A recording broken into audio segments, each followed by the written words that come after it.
Good. All right. All right. Good evening. Good evening, everybody. We'll go ahead and get started.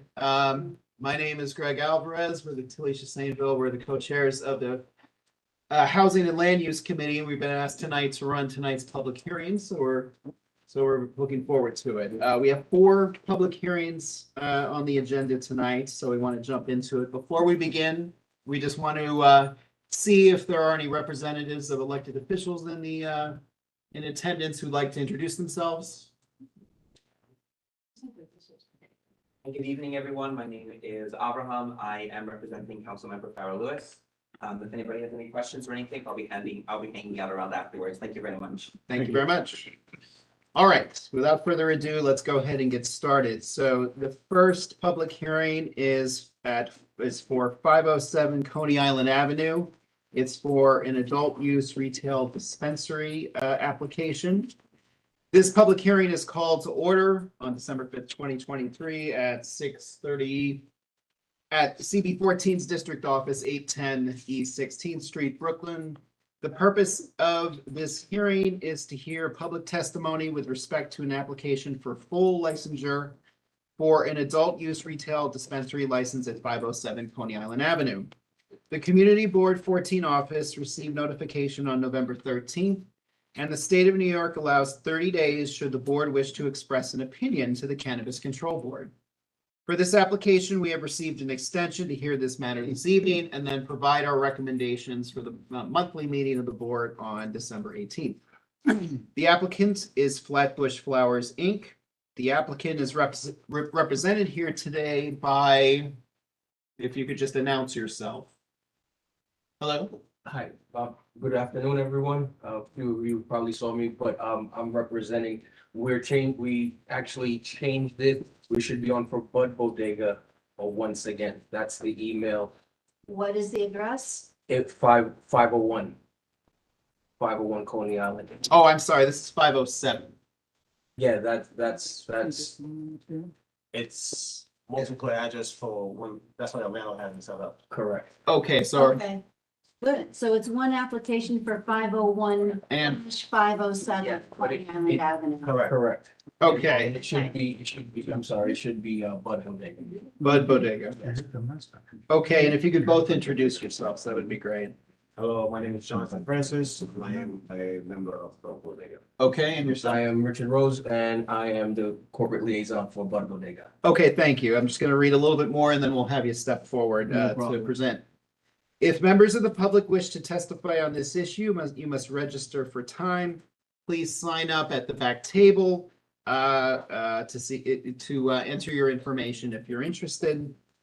Please state clearly for the record your name, address if you are a resident, or organization if you are a representative. Again, we'll turn it back over to the applicants of Bud Bodega. So please proceed with your presentation. Identify comes first. Do we do that or? Board members only. Can we do board member? Oh, sure. If you could just bear with us another minute. So at this time, we'd just like to introduce all of the board members who are in attendance. So if we could start from with Ed and then go around the table, that would be great. I'm board member. Naomi Lipnick, board member. Brian there, board member. Garden Croissant, board member. Gail Smith, board member. Deborah Valentine, board member. Ruta Hudson, board member. Liz Dennings, board member. Carl Henry Cesar, board member. Christopher Bronson, board member. Nina Savir, board member. Steve Cohen, board member. Glenn Wolin, board member. Alicia Saintville, board member. Okay, great. And if there are, yes. Joined by Steve Klotzker, Yeah. board member, just walking in the room. Okay, thank you. Sure. All right. I think we are now ready for your presentation. So if you please address the community that's here this evening. Good evening once again. So we are applicants for the city program. As I stated previously, we are applicants for the cannabis program.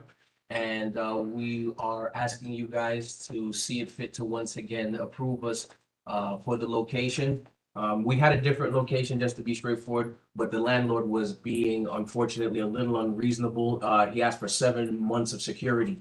So, yeah, so that was, we're funding this out of our own pockets here. So unfortunately, that was a little unreasonable. So we had to change to a different location, which is why we had the notification. I guess if anyone has any additional any questions, I'm here to answer. Just to help all of us, if you could just refresh our memory as well about your background in terms of how you've come to this decision for the application, and just kind of give us an overview of your. No problem. Well, the program is basically is set up for people who want to file and, sell legal cannabis to individuals over the age of 21. And because of something that happened to my stepfather, it made me eligible. Okay, I'm from the community. As I said previously, we've done a lot of community work with the community, as I said previously, and I actually forgot a few things we did. Book bag giveaways. We gave away school supplies like pens, pencils, sharpeners, erasers. I actually brought a letter with me. If it can, I made a copy so it can be circulated. Everyone can see it. It's from the Albemarle family residence. The institution on Albemarle for, I believe they're homeless individuals. So we gave out a lot of Christmas gifts there as well. So we just basically, we want to be within our community because, as I also mentioned previously, we have dedicated 1% of the profits, 1% of the profits towards giving back to the community. We want to start programs, whether it's financial literacy program. I'm a licensed stockbroker. I have a Series 7 and a Series 63. I've also studied insurance. I'm going to get my insurance license very shortly. But we want to do basketball programs. We want to do anything to just, help the community. Yes, we understand that there are young people out there who need better things to do with their time, and we want to help with that. We also are working. One of the things that I didn't mention before also is that we're going to be hiring retired police officers for security. So that way we can be tied in with the local police departments as well. So that way we have an open line of communication with the police department. And if anyone has any questions, I'm a talker, so I don't want to just stand here and keep talking. No worries, no worries. So we'll open it up to questions. First, are there any pre-registered speakers? Okay, so then we'll turn it over to board members. We'll start with Carl Henry. Okay. So thank you very much for coming. I remember, yes, it was one of the prior meetings. It would come up as well too. Right. The concern I have is the proposed location on Coney Island Avenue. That like combined storefront, if you will. That's right across, that's basically across the street from 2 schools. And so my concern with that is, I think just from that location, that proposed location and the proximity to those 2 schools, the 501-507 may be within 500 feet of a school. And that's not allowed if I understand the law correctly. So that's like my major concern with the proposed location. for this Understandable. We clear. So, We clear. okay, so that's it. So just so if you're not familiar with the location, across the street, there's a mechanic shop, a body shop, a pizzeria. There's a few businesses. There's a pub actually right down the block. Yeah, and the work there's- staff or whatever. Right, and there's, just so you guys know, there's an illegal smoke shop. Actually, Yep. right We're there. very familiar with Okay. licensed. So, all right, so, and one of the things that we are going to do is, once we are there, we're going to try to help get them out. I'm just being honest. True. My question though is, I'm sorry. oh yeah, so that's true. Like, that would be helpful. The question I have though is, if 501-507 is closer to MS 890 and PS 889 than 500 feet, then I feel like for all the valuable things that you have done and would do, Mhm.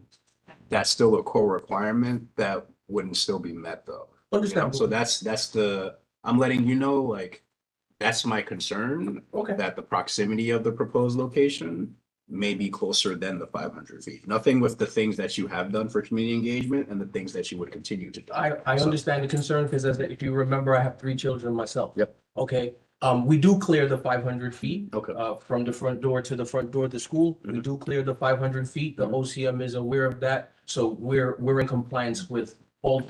Okay. Cool, thank you. Yes, Thank sir. you. Steve, come on. I guess first thing, you're saying you're not within 500 feet. How has that been measured? Do you have an affidavit by someone who's done the measurement?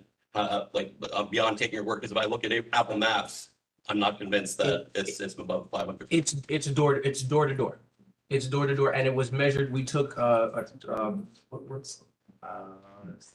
it's One of those roller things? yes, we measured it because again, the OCM will not allow us, if our front door is within 500 feet of the school's front door, they will not allow us. Well, I'm a little concerned because on the guidance for adult use retail dispensaries, it says the measurement will be taken in a straight line from the nearest point of the school grounds to the center of the nearest entrance. So it's not saying from the entrance, which is on Hinckley, the nearest point of the school grounds, which is on that corner, and that's definitely within 500 feet. Just to be granular, it is door to door. You can definitely check that with the OCM, and the OCM wouldn't even hear our application if we were within that range.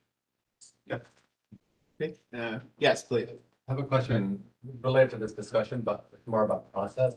By the time an applicant gets to us, do we assume that they've already met requirements or not? Just point of order. To answer Moose's question, it's a self-assessment process by the applicant themselves. Okay. Thank you. Did you have another question? No. Well, just to also, again, the OCM does review every location. So once you put your address on the application and it goes in, they review it, they check everything.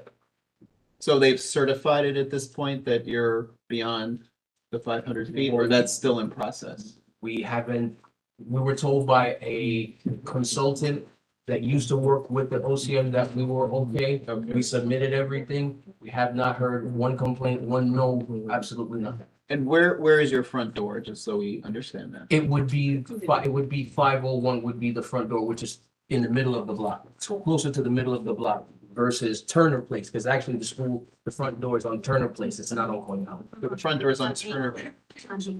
It's on here. Okay, I'm sorry. I know it wasn't on the Coney Island. I couldn't remember. The playground is on Turner, that's front door is on. Okay, my apologies. I got you. Okay. Are there any other questions of this applicant? Okay. Can I add one last thing too? Of Because I course. do, again, as somebody with a 9-year-old and a 15-year-old and a 20-year-old, I do want everyone to know, no one, absolutely no one will be allowed in the store that's under the age of 21. They cannot come in without showing identification. We work with a system called COVA, it's COVA, COVA Systems. They are a reporting system, and every single person that comes in there, they have to view. If the OCM comes in, we have to store up to 180 days of live footage.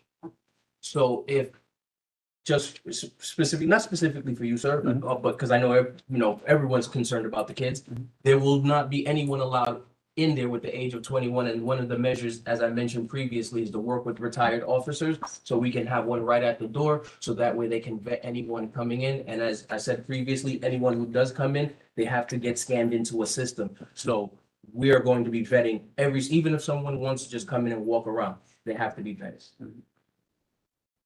All right, sure. Are you committing to having that police officer there?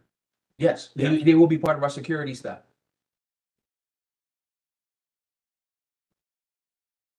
All right, seeing no other questions at this time. Generally, we're looking for a recommendation, right, that we can present to the full board. And so at this time, I'll entertain a motion as to what we would like to recommend to the full board. Yes. Can it be a recommendation with a stipulation? Or does it have to be a yes or no? Yes, you can present, yes. Okay, well, simply, I would make a motion to approve on the assumption that OCM is ultimately satisfied that it's beyond 500 feet according to their regulations. Second motion.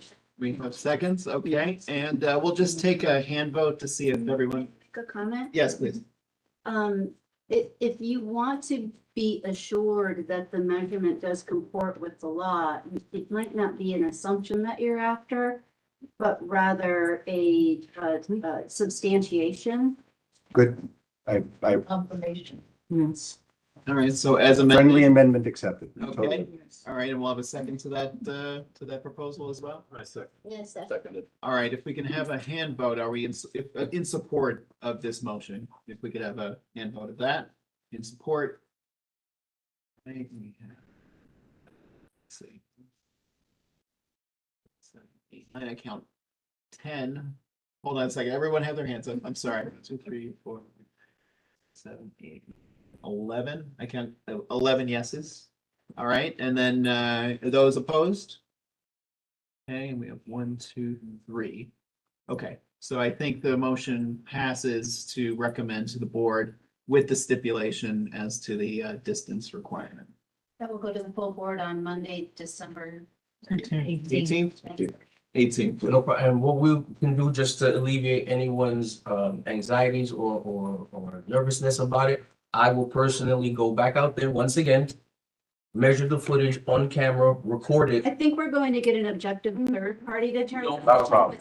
Which has nothing to do with a lack of trust, but No problem. but it's OCM, so it's all very murky. Right, but I know everyone wants to be sure, so, Yeah. and again, I don't want anyone to think I came here to just try to plow it through and get it approved. I want I everyone can't to. speak for everybody, but I doubt anybody thinks that. Oh, all right, No. all right, I appreciate that. We do this. We got this. Okay, no problem. No problem. Thanks for coming out. Thank you very much. Thank you for hearing us. And Right. those standing, there are two chairs over here. I'm sure that coat can be moved from that chair over there. Like a third chair here. And there's a third chair there.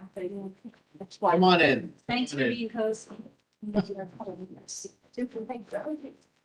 Like that. Right. No one cares. All right, I think this one was scheduled for 7 o'clock, but should we proceed or should we wait? I think we need to wait, actually, right? Was it Church Ave? Yeah, Right, because you have this two separate, but Yep. technically one. okay, all right, so we have a few moments here, we can talk amongst ourselves, and then we'll start back up at 7 o'clock. Thank you. You know, the applications did come in on separate, there were like two different notifications. Yes. That's it. We know there was someone else trying to get the location, but they're no longer. Can you remind me to address the location? After 15 minutes. Do you guys want a copy of the letter from? Sure, we'll accept that. Yeah, so that should be part of the record. Yep. We'll attend. And I have others from the third party. All right, you need a copy back? No. That's the thing, that's the thing. Yeah.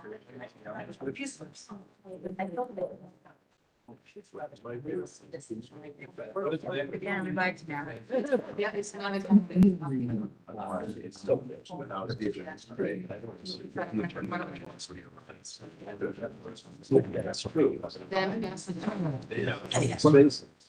Yeah. Record is correct. That's LA guideline. No, it should just, yeah, straight line, not the. This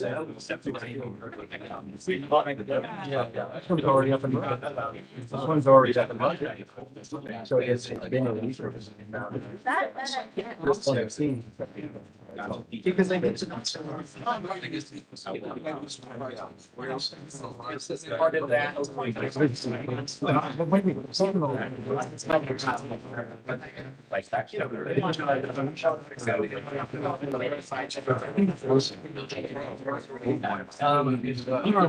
That's a.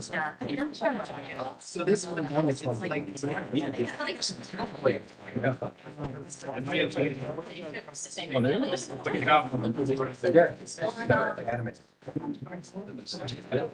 So you can make it. Yes. Right now. I might. Yes, yeah, it's surrounding.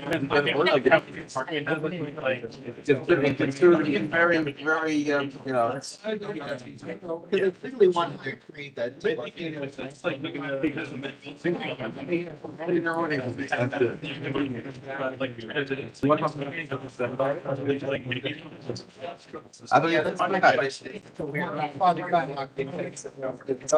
Then you're in trouble. Then you're ready. They could redevelop. And then, no, you have. It's really, I hear you get a mazel tov. I'm reading it right now. Closer to. Yeah. I mean, my only concern is like having it. Guys, not problems.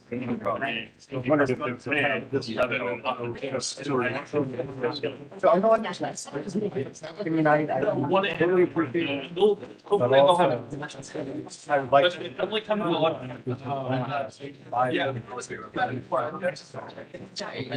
Yes, to be like, rather there were none, but. No.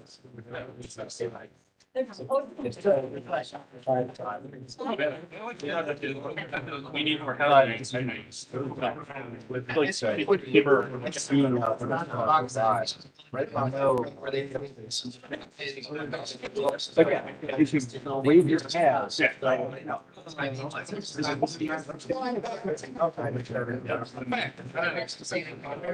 That's a problem. Understood. Yeah. It's different. Coming at us. Thank you. Yeah. Yeah, they always. I could have just said no. I could have just said no.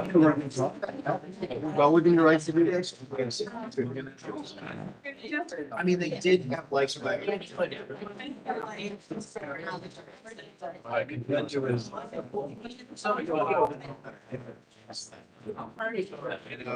No, Ed, no, I don't know. So I'm gonna pass. Yeah.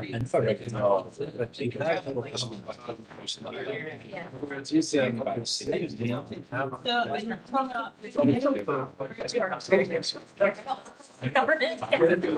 Now I.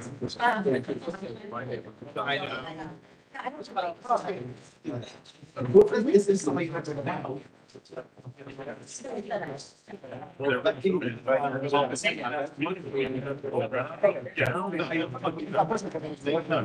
No, I have a.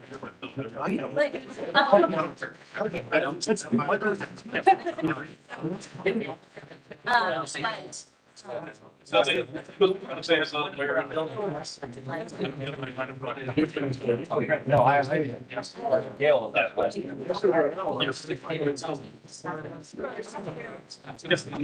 Step out of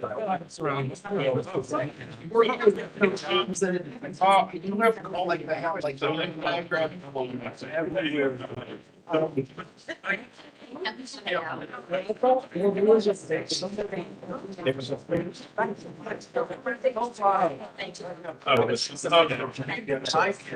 Yes. Big picture.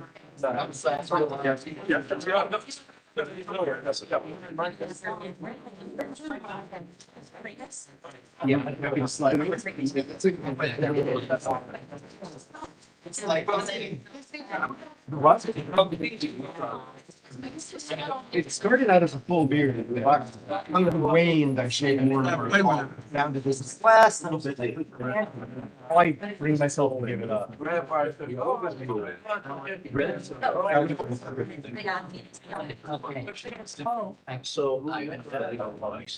So.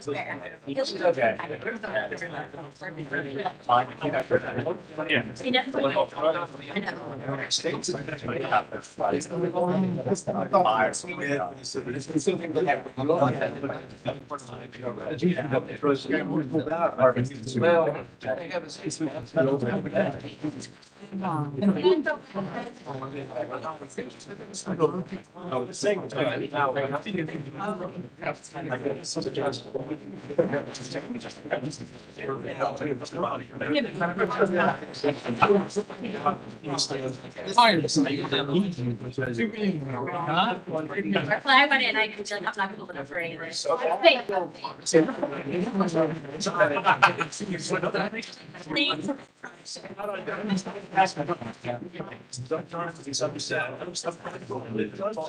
No, no, I've got my mic. I've got my mic.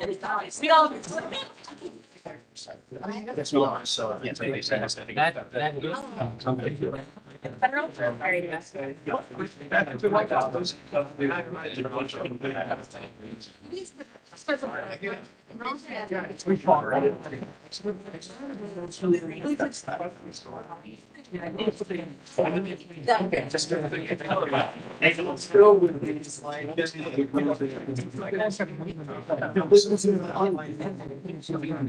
You're one pause.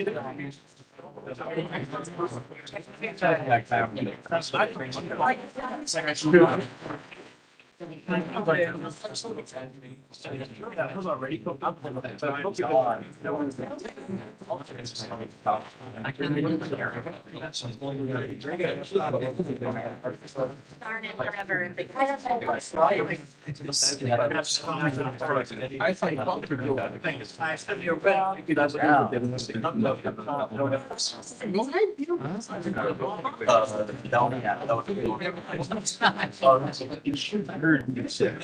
On and on.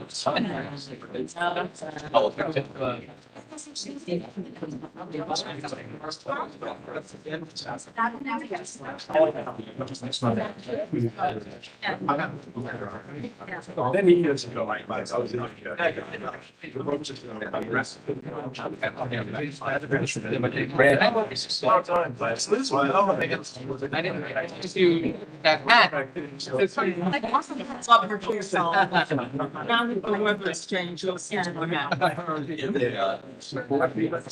Yeah, I'm buying that every day.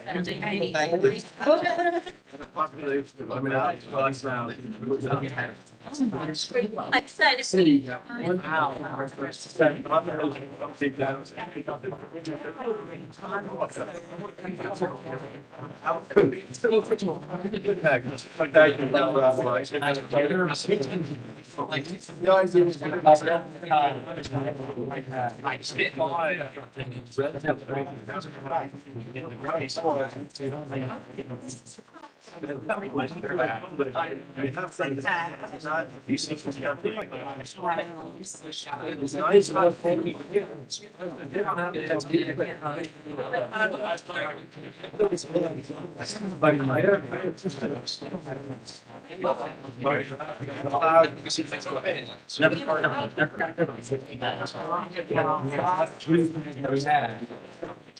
Not.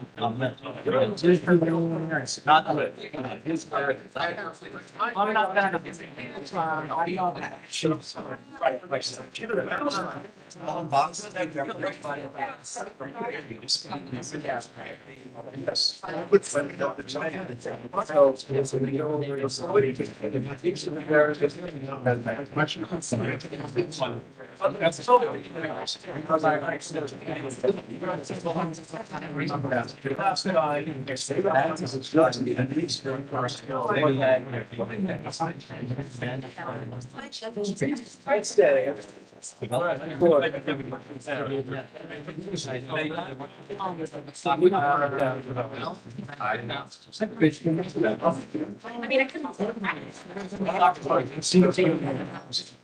And like, report typing and everything.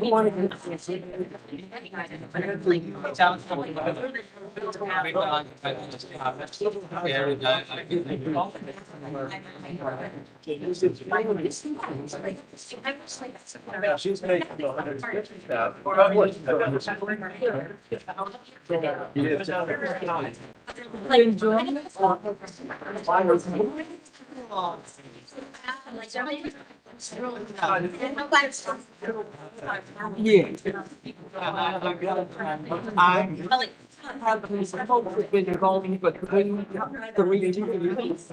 I always think someone is in the line. So I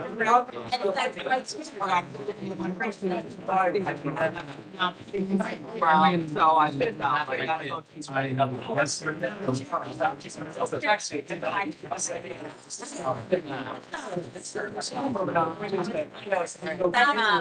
All right, we're gonna get started in just a minute. What happened to the camera? Sam, the person's not here, they'll go. All right, we'll move on to our next public hearing. This is at 1805 Church Avenue. It's another adult use retail dispensary application. Same spiel. This public hearing is called to order on December 5th, 2023 at 7 o'clock at CB14's District Office, 810 East 16th Street, Brooklyn. The purpose of this hearing is to hear public testimony with respect to an application for full licensure for an adult use retail dispensary license at 1805 Church Avenue. The Community Board 14 office received notification on November 17th, and the state of New York allows 30 days for the board wish to express an opinion to the Cannabis Control Board. For this application, we have received an extension to hear the matter this evening and then present our recommendation to the full board on December 18th. The applicant is Fiend City 2 Corp. The applicant represented here today, if you could just introduce yourself. Hello, I'm the same environment. And there's my name is Mohammed Al-Gami. Okay, thank you very much. If the members of the public wish to testify on this issue, you must register for time. Please sign up at the back table. Please state clearly for the record your name, address if you are a resident, or organization if you are a representative. So the first speaker, I turn it over to you gentlemen, the floor, to introduce yourself and explain your application. So we actually just came to this meeting on a short notice. The lawyer just applied for us, just told us about 3 hours ago. So we're probably a little bit unprepared, but we wanted to come meet the community, exchange, answers of things that we know. We applied for the application. We just actually took over the convenience store. The convenience store is on East 18 on Church Ave. The reason that we wanted to get to that spot is we own businesses here in Brooklyn. Our families own business in Brooklyn. I'm also a part owner of dispensaries in Michigan. So I've been in the dispensary field for a long time. What I'm seeing in that street is there's a lot of illegal activities. I live on Nostrand and Church, and there's a smoke shop down on Church that served cannabis to an 18-year-old by accident. And that little girl was rushed to the hospital. And it's saddening that, we're seeing this stuff happening and there's nothing that is stopping it. But by having like an actual spot that's licensed, you prevent anybody 1,000 feet from next to you by selling or owning any type of cannabis illegally. So we want to make it legit. Like the brother said over there, that having a legit side, what we do in Michigan is we have a full background check on all of our workers. We try to get veterans to work there. To get in, you have to be fully, we have to check your ID, make sure that you're over 21. We have security guards right there, armed. And before to even get into the retail side, there's a lobby that's fully covered by a wall, and it's like a waiting area. So it's like 2 steps. No one can get in unless they're 21. And we actually checked, we just obtained that location.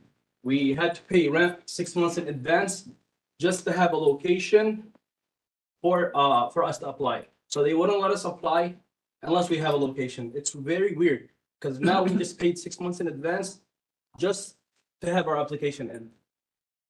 Just initial question. When did you take over control of the convenience We store? took over 2 weeks before the application was, we applied. Once we knew it's open, we started looking for locations because we tried to apply about a year ago and they were not taking any applications from the public.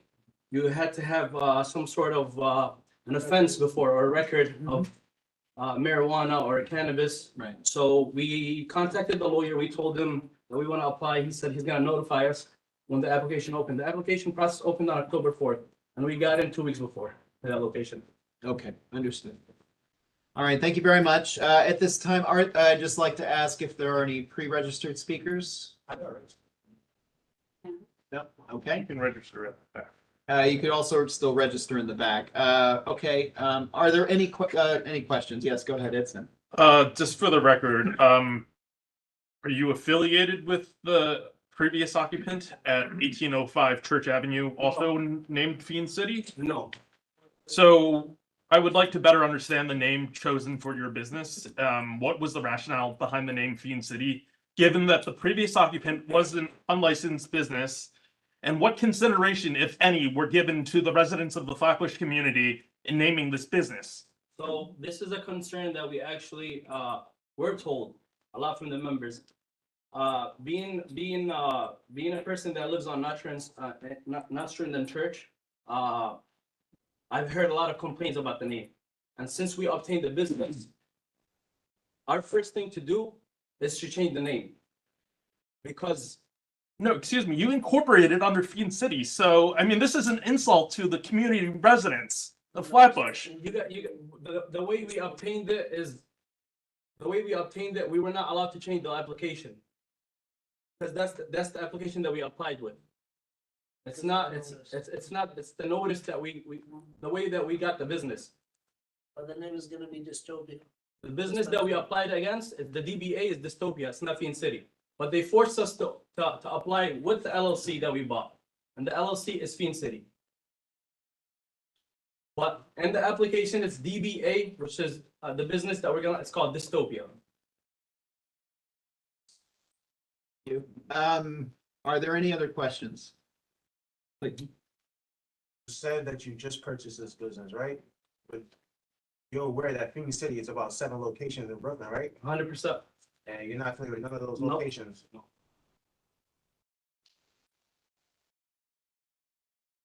I just want to note for the record that when we get a 30-day notice, we reach out immediately to schedule the public hearing. So I'm not sure why you weren't informed until today that this was the date that had been agreed. I don't schedule a meeting with somebody unless I get an agreement from the party that submits the application. So I'm sorry that the communication broke down. I just want to note that it was on your end because we did have the confirmation. And because we have 30 days, that, we have to set up the dates accordingly. We are always applying for an extension, but we don't always know if OCM is going to give us the extension. So I just wanted to make sure that people were clear that we didn't give you a heads up. No, the hours it's ago. not that. We got we were notified today. Matter of fact, I spoke to the lawyer. I told him to reschedule it. Until he said that he will call me back. The rescheduled date was in Yeah, we got January. an email today saying you'll show up on either January 2nd Yeah, or 9th. so we wanted to have a come- Public hearing scheduled for that, and that would be outside of the 30 days, so it would be moved by that point. So, I just want to say that the way the application is done here, it's a little bit different from, the state of Michigan and in California. We were actually forced a lot of things that we did not, have to do depending on other states. And one of them is, the location. The location, we had to get it and basically pay rent in advance. So if we have to be placed in a contract for a lease. So if we don't get accepted, we will still have to pay rent regardless of, obtaining the place. Yeah, but the purpose of the application is you cannot be open as an illegal shop and operating to apply, but you're already open, so therefore, I don't understand. It's a convenience store. No, that's just a loophole. Let's be for real now. That's just a loophole. And there's. Thank you. We will work up on following with any enforcement. Yeah, you can follow, they can come in and check it. We changed it and we're working on changing the name, but the name for the brother that asked over there, the name that's on there, there's a lot that has to go in. Even if we change the LLC, we still have to obtain a permit from the city to get the sign up there. Can I make another? And correct me if I'm wrong, but I believe, you also mentioned that the OCM laws do not allow for there to be two cannabis retail dispensaries within 1,000 feet of one another, and that is true, but it is if they are licensed. So, I mean, I would love to use licensing as a tool to get rid of the hundreds of unlicensed, but I just want to be clear on that rule, if I'm correct, applies to, they're not licensing retail dispensaries within 1,000 feet of each other. But it doesn't mean that we can actually get action on the unlicensed applications once one is licensed. So from what the lawyer told us is that,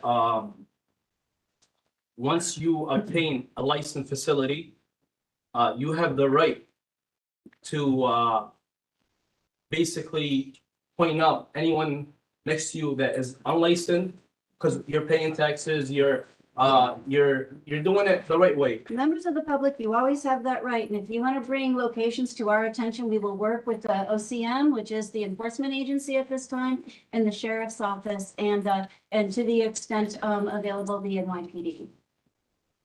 Ed, For the record, so in this transfer of businesses, how much did you pay financially to the former operator, which was an unlicensed business, to purchase and acquire this location? I don't want to answer it. Tell my lawyer being here. Because it's financials. I wish to keep it private.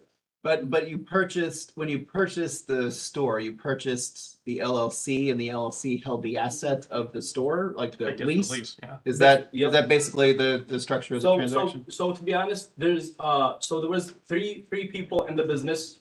So when we bought the business, we kept the name and everything the same, because we are in the process of just getting the application, so we wanted the location. We were not aware that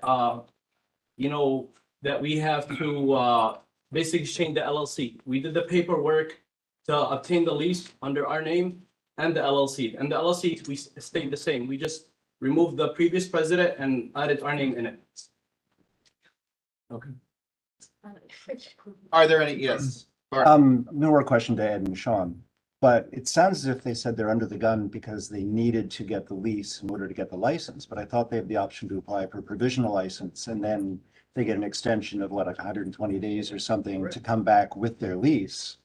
So I guess my point is, if indeed they've been involved in other states, in a professional capacity running dispensaries, I would have thought that this would not have prevented an obstacle and they wouldn't be here in sort of, shotgun fashion.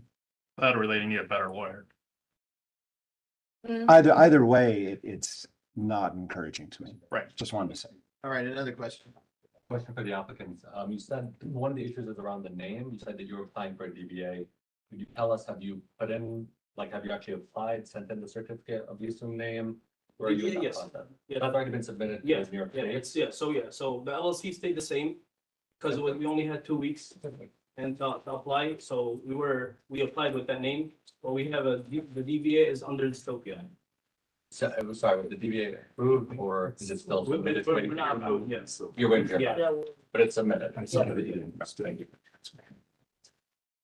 All right, are there any other questions related to this application? I've seen none. Are we able to put forth a motion for a recommendation on this application? Ed, Motion to reject the application. Seconded. okay.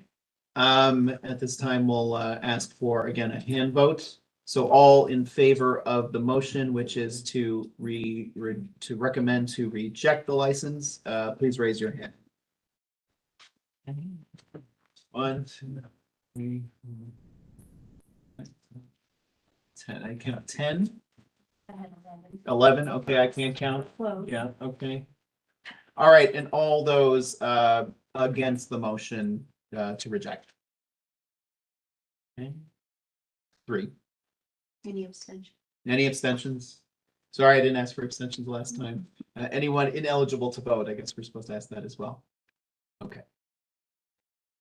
All right, so that will be our, okay, motion. Yes, thank you. Motion carries to recommend rejection of the application, which will be presented to the board on the 18th. The applicant is welcome to attend that meeting as well. Yeah, and if you want to discuss in the meantime, Yeah, you know, call to the Like office. like I we said, can follow up. we came a little bit unprepared, to be honest. The process that was given to us, so Yeah, it's not what we're used the to. community board is advisory, but we'll talk in the meantime if you'd like. Thank you.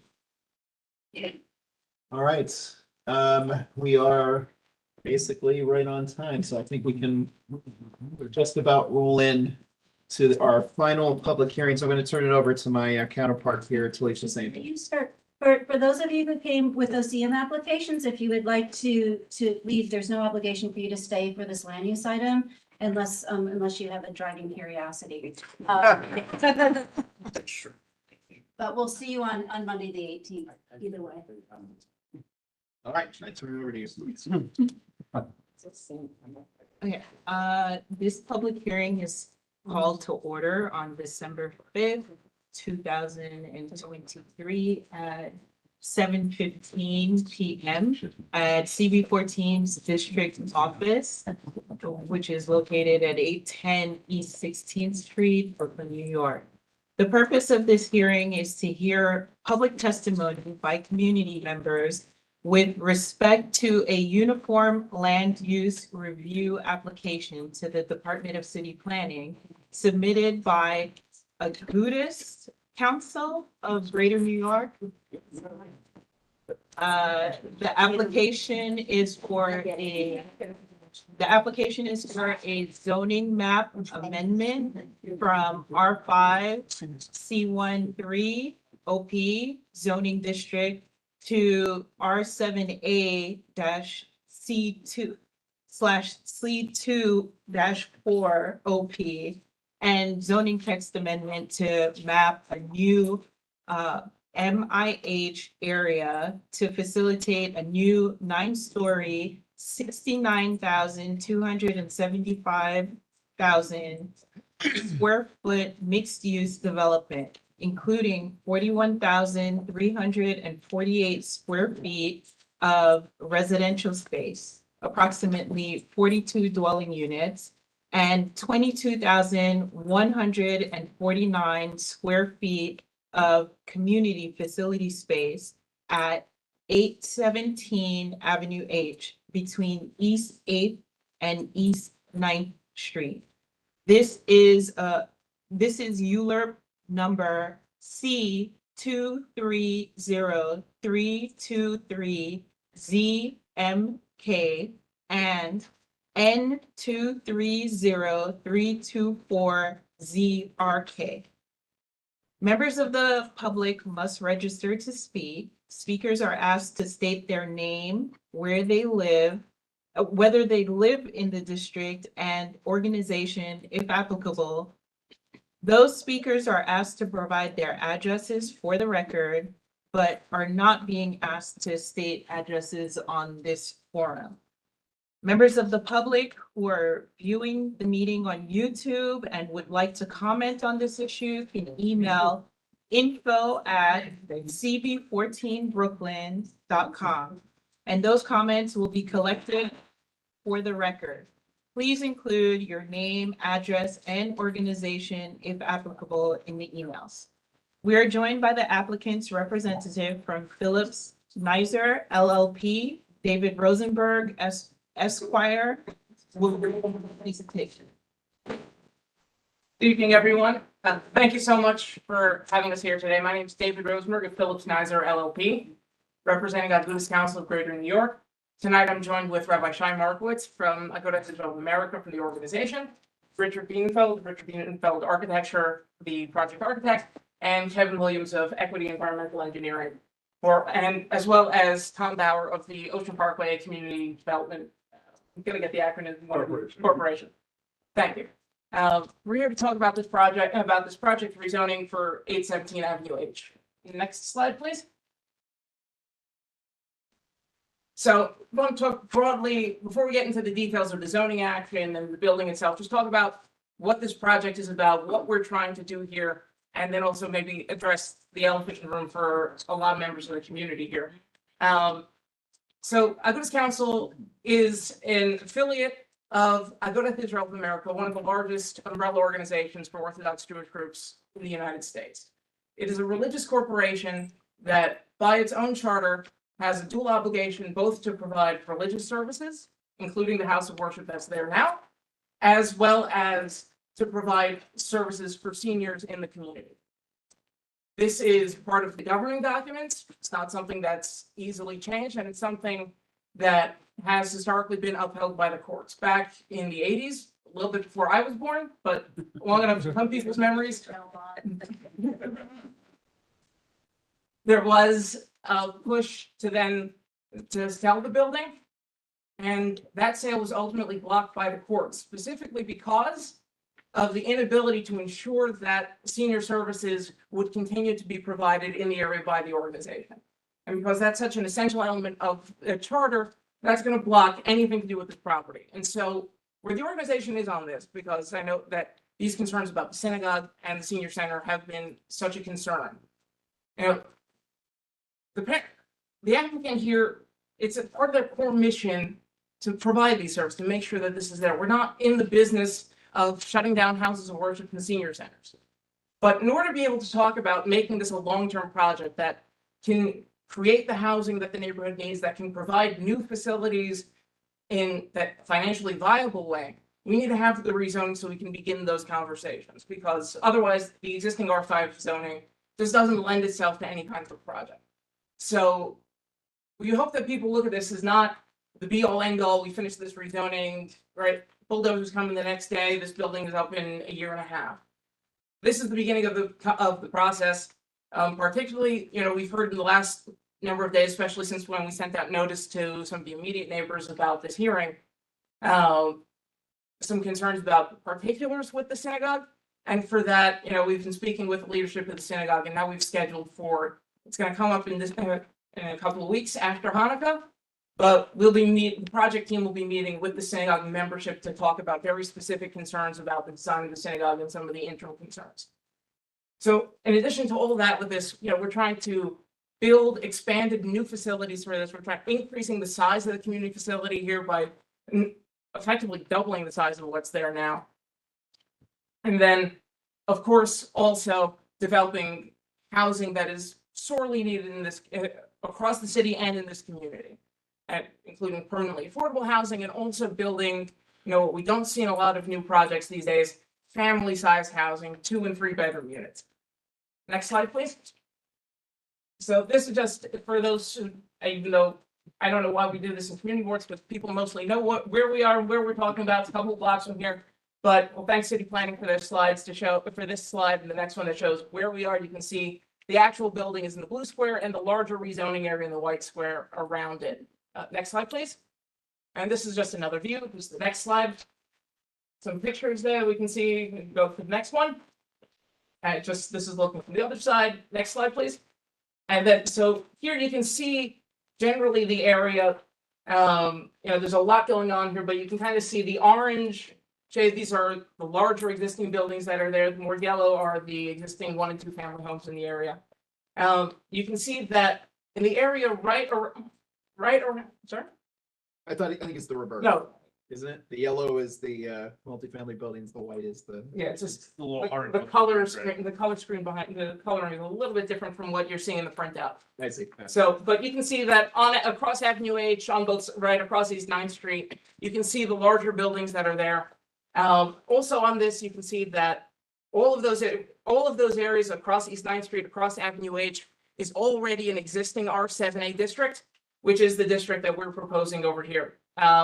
Commercial, and we're proposing to keep the commercial overlay, but modernize it from the existing C14 that stretches down and covers a lot of the single family homes to the more common C24, and just keep it to the block front. Next slide, please. And here you can see a little bit more clearly about specifically what the zoning change that we're looking at.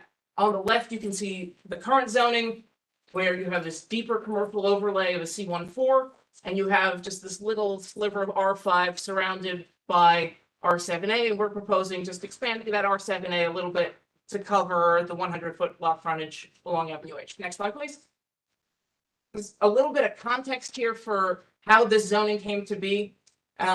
when the zoning resolution was passed in 1961, this was actually zoned R71, whole area around it that's now the R7A, including this site and most of these blocks were zoned R71. Then in 1977, the city introduced the Ocean Parkway Special District. Now, the goal of the Ocean Parkway Special District was to limit the size of community facilities in the area. At that point, there was a concern that the area would just be run over by large schools, other large institutions. And so they put certain zoning controls in place to make sure that within the Ocean Parkway Special District, community facilities are generally limited to residential bulk, which keeps them smaller. But the catch over there is that those restrictions only apply up to R6 districts. Anything that's R6 and higher can have the community facility bonuses that are available everywhere else in the city. And so as part of that, particular concern about these blocks and these sites in particular getting rezoned to be these large community facility buildings, they were also downzoned from the R71 to R5. And then everything else is more or less stayed there. And then the R71 became R7A later as part of the neighborhood-wide contextual rezoning. Next slide, please. So here's just another look at, you can see where the properties are, what are affected. Just want to talk for a second about what we're doing with the commercial overlay. So the existing commercial overlay C14 is drawn for about 150 feet, which you can see the end of the dotted lines, which covers about 6 single-family homes now currently have commercial overlays. None of them are actually used as commercial uses, but they're there. The idea was back in the 60s when people were focused a little bit more on cars and driving, that the retail would all have parking in the back. And so you'd have retail on Avenue H, people would park in the back. And so the commercial overlays needed to be that far, needed to extend. Now, it doesn't seem to make sense. It doesn't really make sense. And putting commercial uses there on the mid-block in between single-family houses just wouldn't work. So we're proposing just getting rid of that and lining it up with what's already there. And then changing the C1 to a C2 overlay, which is just a more standard thing across the city, because there are some very weird distinctions between C1 districts and C2 districts. And C2 districts are just generally the kind of retail that people think of. Next slide, please. And so you can see with the proposed zoning, some of the changes. You can see that the C24 allows a few more of the commercial uses. FAR residential goes from 1.25 to 4.6 with mandatory inclusionary housing. Community facility, which in R5 is generally 2, over here would be, because it's Ocean Parkway, would be 1.25, whereas the proposed would be 4. You see with the commercial goes up from 1 to 2. Here the heights become a little bit different. When you're dealing with an R7A, you're talking about it's a district that exists pretty commonly even in this community district. 40 feet is a minimum base height. The maximum height of the building is, with mandatory inclusionary housing, is 95 feet or 9 stories. Next slide. And you can see over here a couple of other differences between it with some yards, what the parking requirements come down to be. The most notable one is that because this is in the transit zone in an R7A district, there is no parking requirement for the income restricted housing units, which is one of the tools that the city has to make sure that we can actually develop the affordable housing. Next slide, please. So just a note on the environmental review.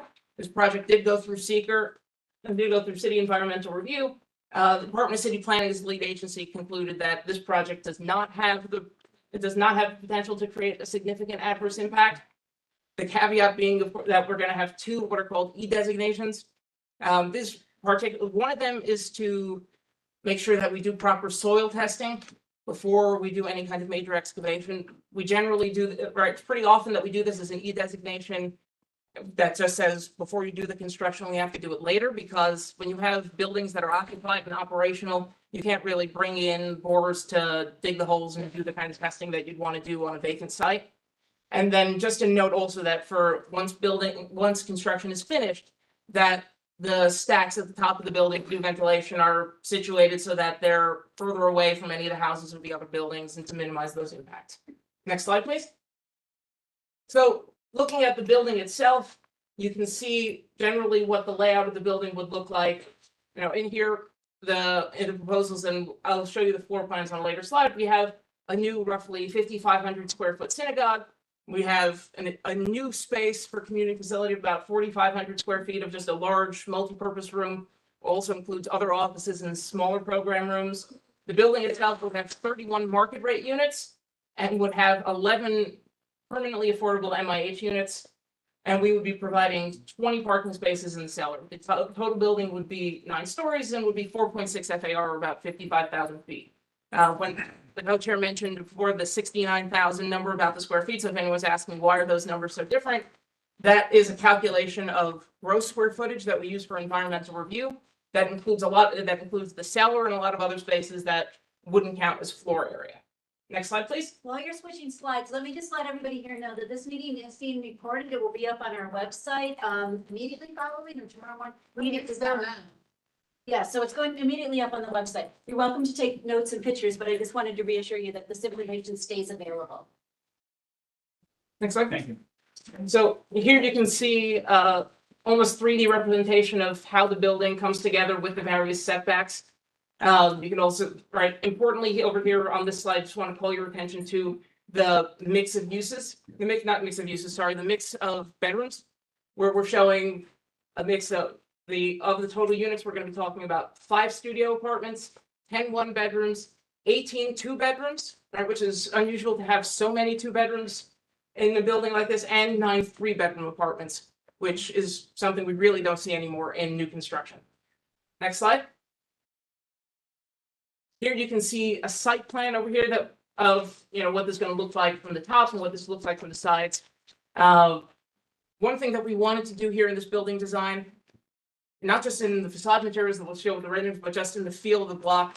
A lot of the buildings that are there now have not a large front yard, but small yards and planting strips. We wanted to make sure that that's continued, so the building is set back 5 feet so that we can have the landscaping there.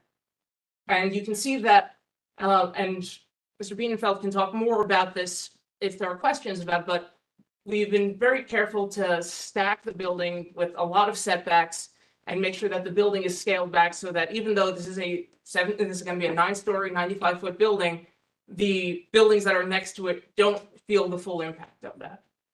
Next slide, please. Here you can see the different floor plans, the cellar being parking and storage and mechanical space for the building.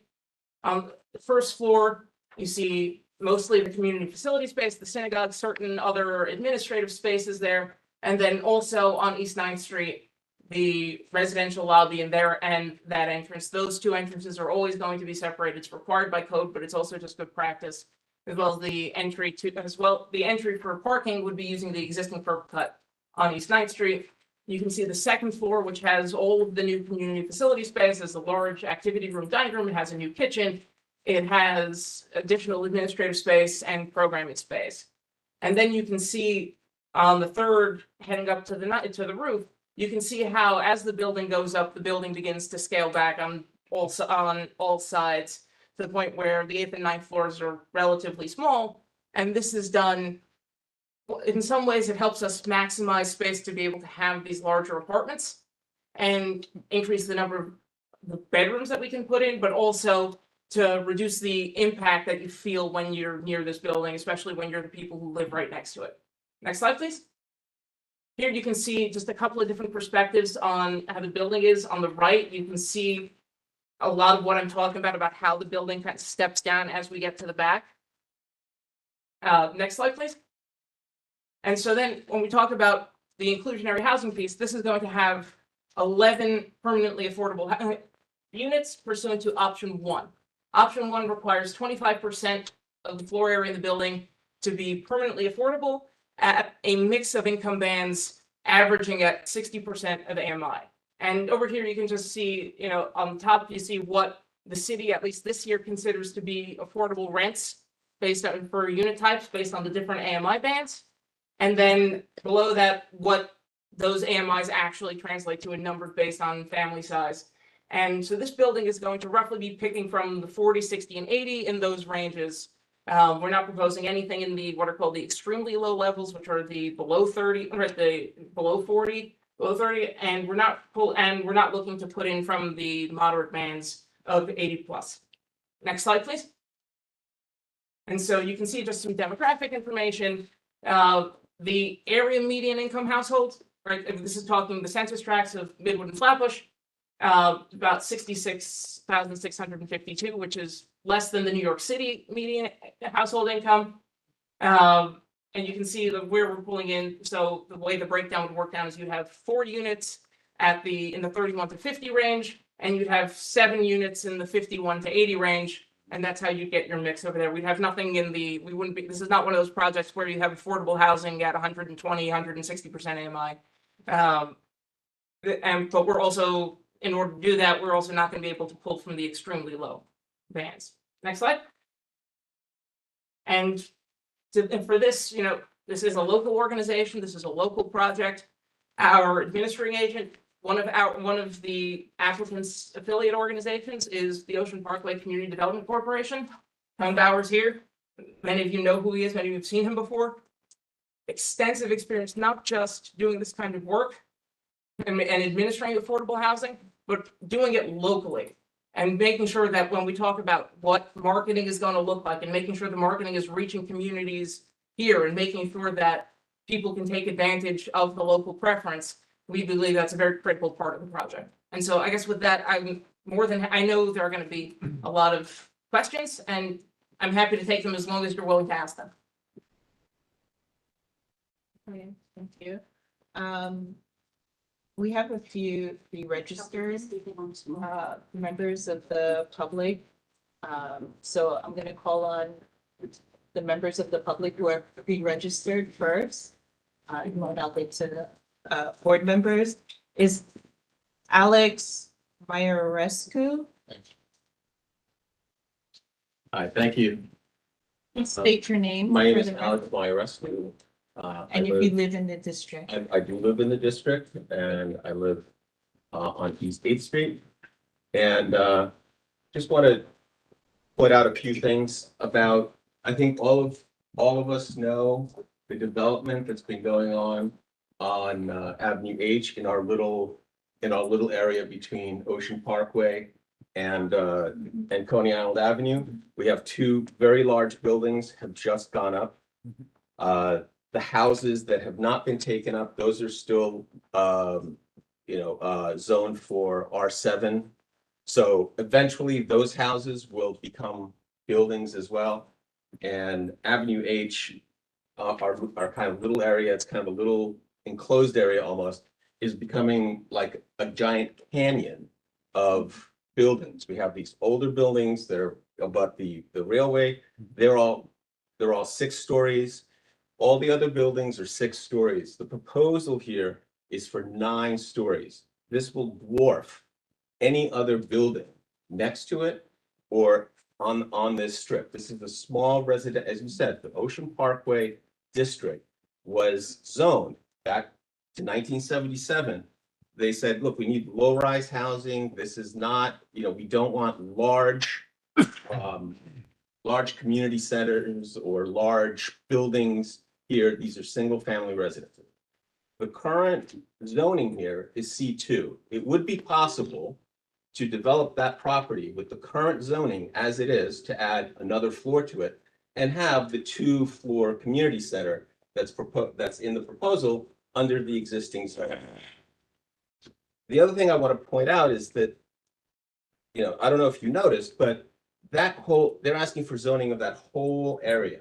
What that means is while the development of this particular building is happening, the other houses there now become extremely valuable to developers because they're not R5 anymore, where the financials kind of don't work out for the same reasons that this project, the financials don't work with the current R5 zoning, right? So all of those other buildings that will now be rezoned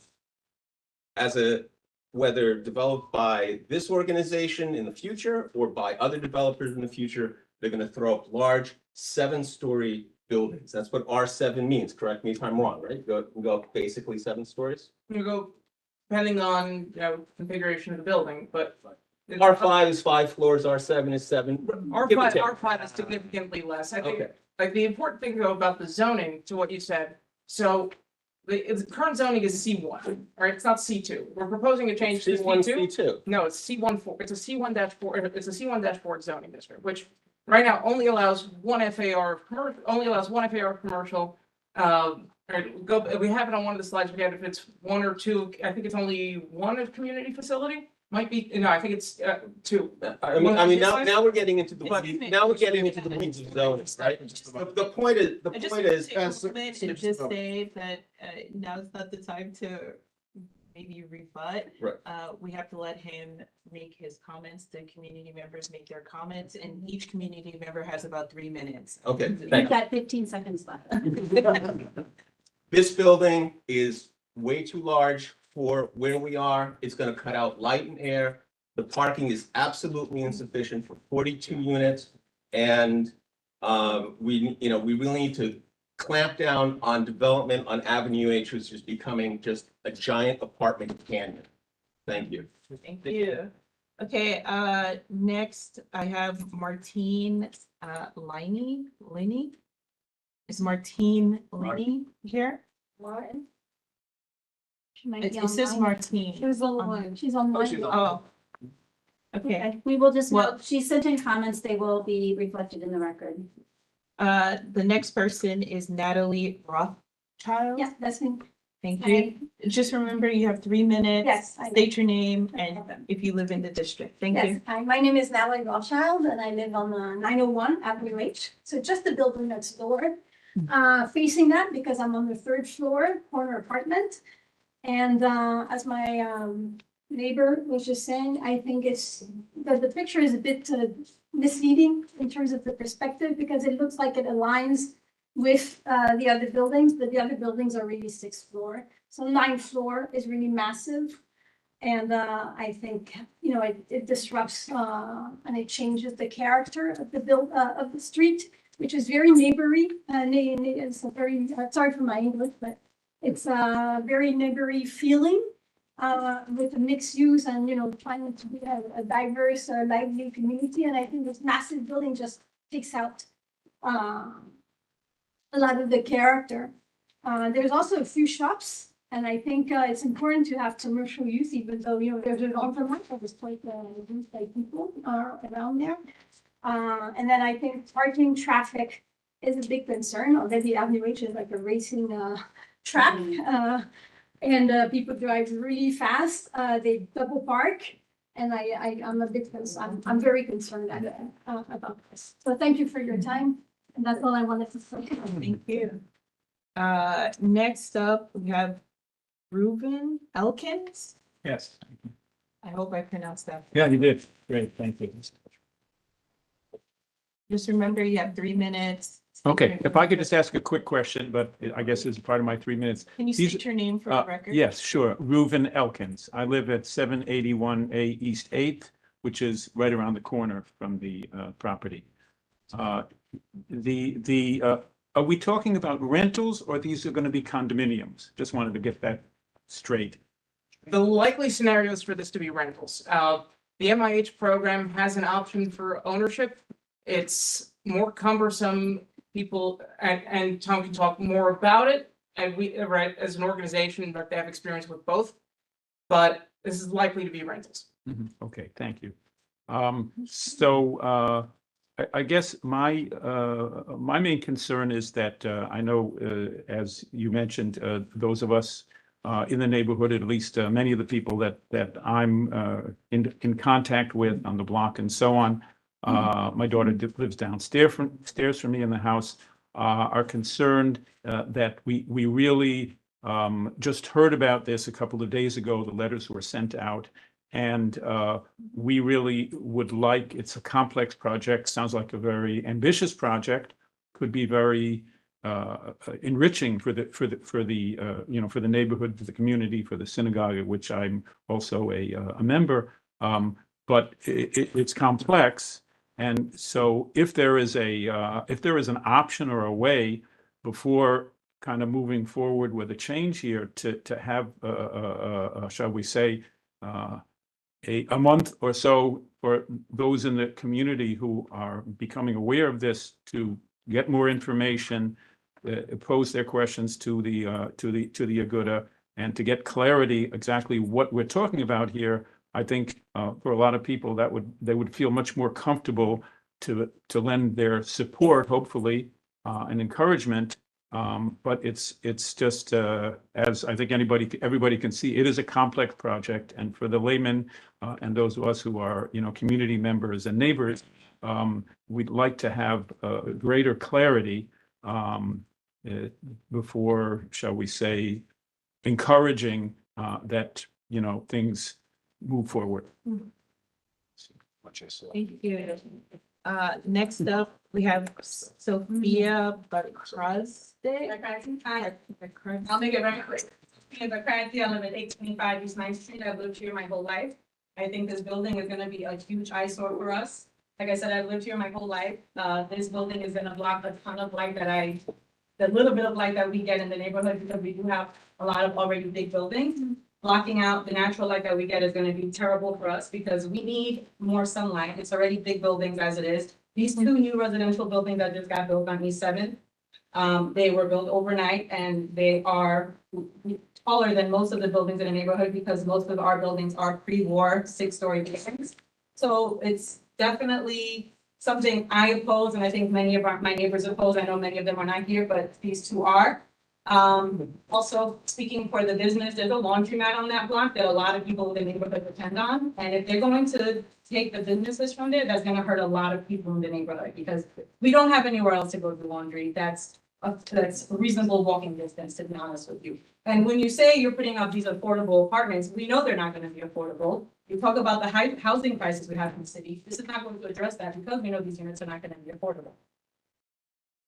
I just wanna say that. Thank you. Okay.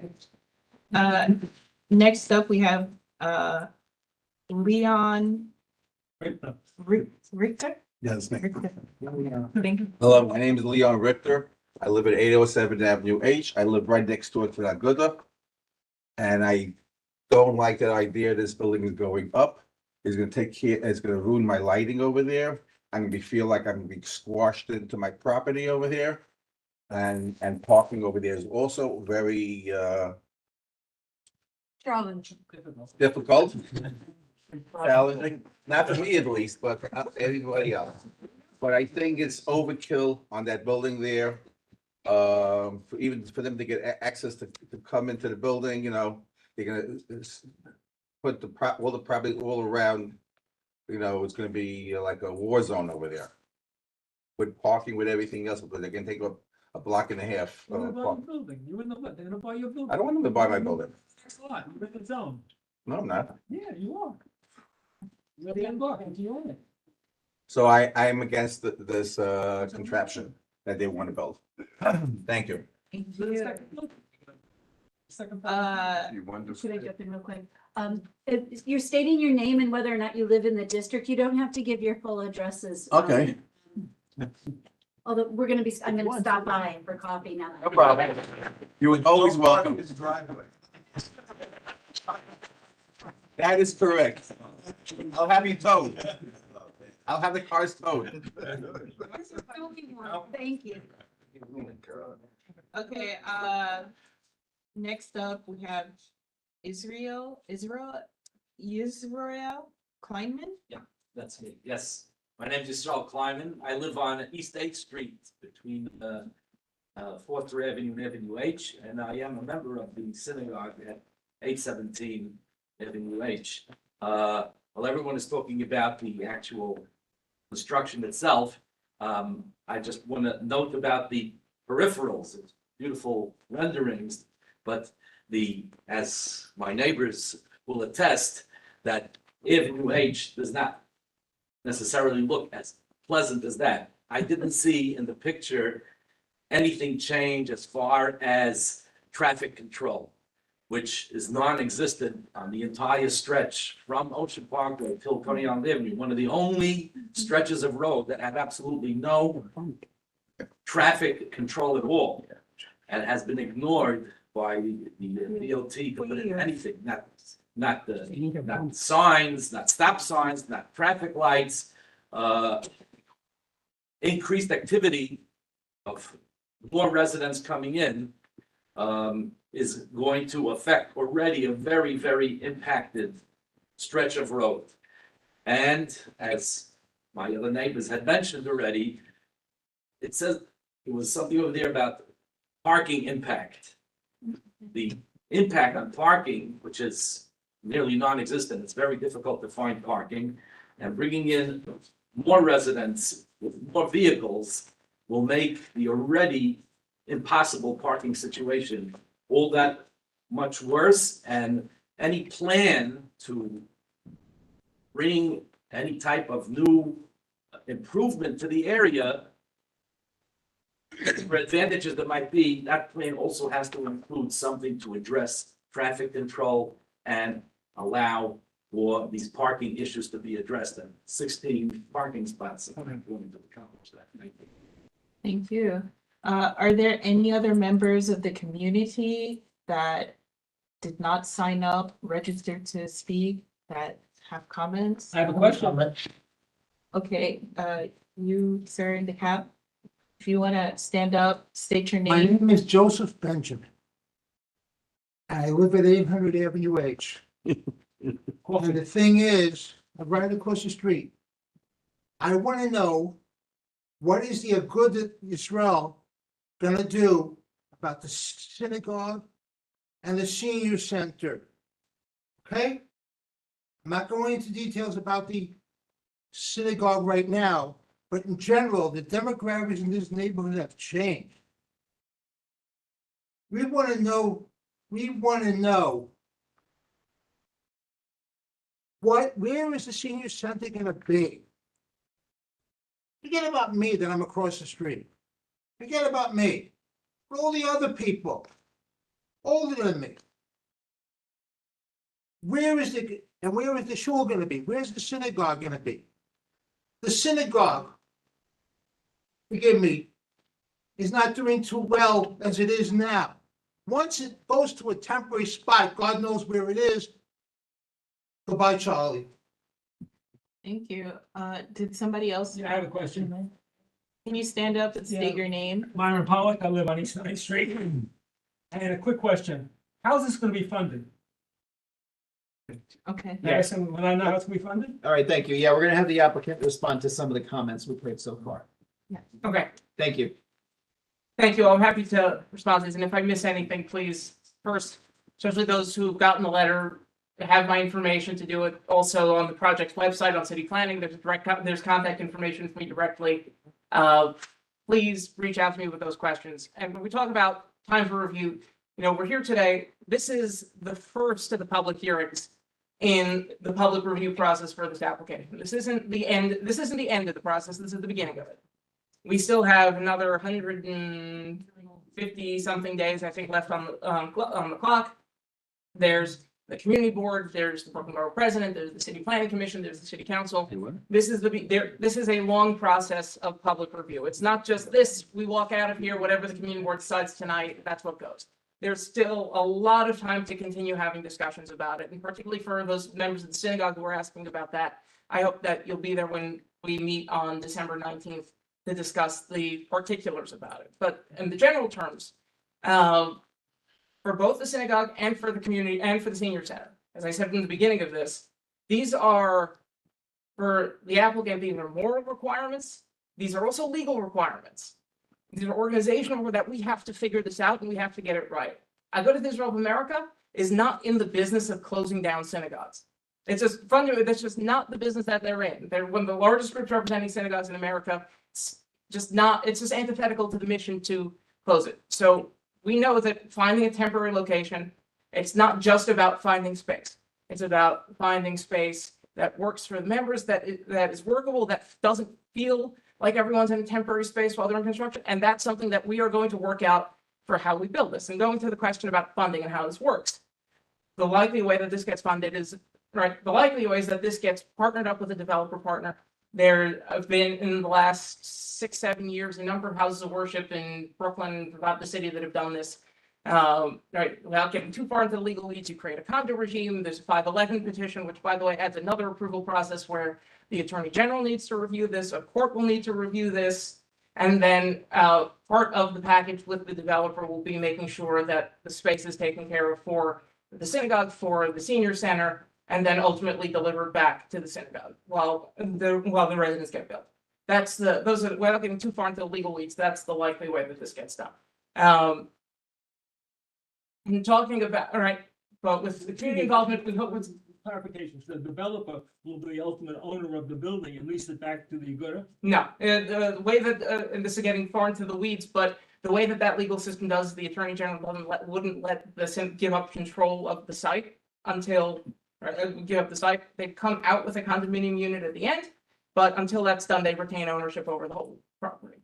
But a lot of legal technicality that I don't think. It was basically gonna be commercial, basically. No. I mean, right, this is a house of worship and it's gonna be residential. There was But the upper floors will be commercial. You're gonna have 2 floors of community space, and then the upper floors, you have the other 7 floors are gonna be commercial. They're gonna be residential units, like, yeah. Owned, but commercial, for profit. Yeah, look, That's that's part. Developer's gonna take it, you make a profit. Look, I'll be blunt with this, and the answer is yes, is that this needs to be viable. Yes, I know that your comment was right, that yes, we could maybe build a 2-story community facility building today. It's possible, right? Zoning probably gets us most of the way there. But as a very practical matter, when we talk about the long-term future of the viability of synagogue to be able to be there, for the senior center to be able to be there, it has to come from somewhere, right? The ability to actually construct that has to come from somewhere. And like many other houses of worship across the city, we're gonna tap into actually, the fact that this is a highly underutilized site. There is a desperate need for housing. And we're going to accomplish all of those things at the same time.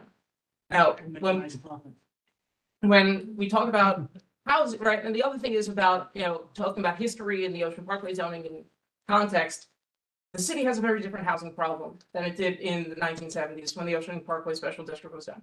Housing prices have gotten out of control. The shortage of in the last 10 years, New York City's fallen in the growth of population versus the growth of housing units. We've fallen incredibly behind. That's increased pricing pressures, and the city needs more housing. Right? There's no other way to say it. Now, the question is it all concentrated in very large projects in certain areas, or is it doing small projects in areas throughout the city? Now, the R7A zoning exists right across the street. The buildings aren't as tall, yes, right? They're 6 stories with little raised basements and cock lofts. They're not as tall as the 95 feet that we're proposing, but they're also much bigger buildings. They're significantly overbuilt. They have significantly more units than what we're proposing for a building of this size. This area is overbuilt, exactly as you said. Recognized by the chairs. We have to. Sorry. And so when we talk about context, is that, yes, we're building something new that wasn't there before. But that's also imperative for the city if we're going to do anything about the housing predicament that we're in. And so all things considered, right, in light of that housing need, what we're asking for, the R7A, which is just pulling the existing zoning that's already there to build this it's not a very big building. The architects have gone through a lot of work to minimize the impact of that building across the board is something that's just critical to do at this time for the city. Yes, we're gonna take board member comments at this time, so we'll start with you. I'm Nina Sapir. I'm not any taller standing. I actually live right up the street on East 9th Street. And I think, as has been pointed out, if you look at the buildings around them, they're massive. They may not be quite as high, but there's much more, I guess, sprawl, so to speak. I think that this is badly, badly needed. I would love to see, first of all, a nicer senior center, because what's there is pretty decrepit and run down. And it's sad that this is where people have to go if they want to be in the neighborhood. I think we owe it to them, and I'm not far behind to have a nice senior center, and also to have something that could be used by the community. I don't know what the plans are, if they're going to be like classes and other kinds of events that people could go to, I don't know, karate and dance or other kinds of things. I think would be a wonderful, wonderful plus. I also think that, as has been pointed out, the need for housing is very valuable. And when I look at these renderings and the way the building kind of moves in, I think that the concerns about light and so forth are not well-founded. I do think, and this is not your issue, this is a DOT issue, I have been saying for years, so I agree with the community members here, that we do need some kind of traffic light there. It's dangerous for seniors, it's dangerous for everybody. It's not germane to the hearing, and we have requests in, and we will follow up and renew anything that has expired. But that's just my 2 cents worth. Thank you. Thank you, board members. I'll go around this way. Liz.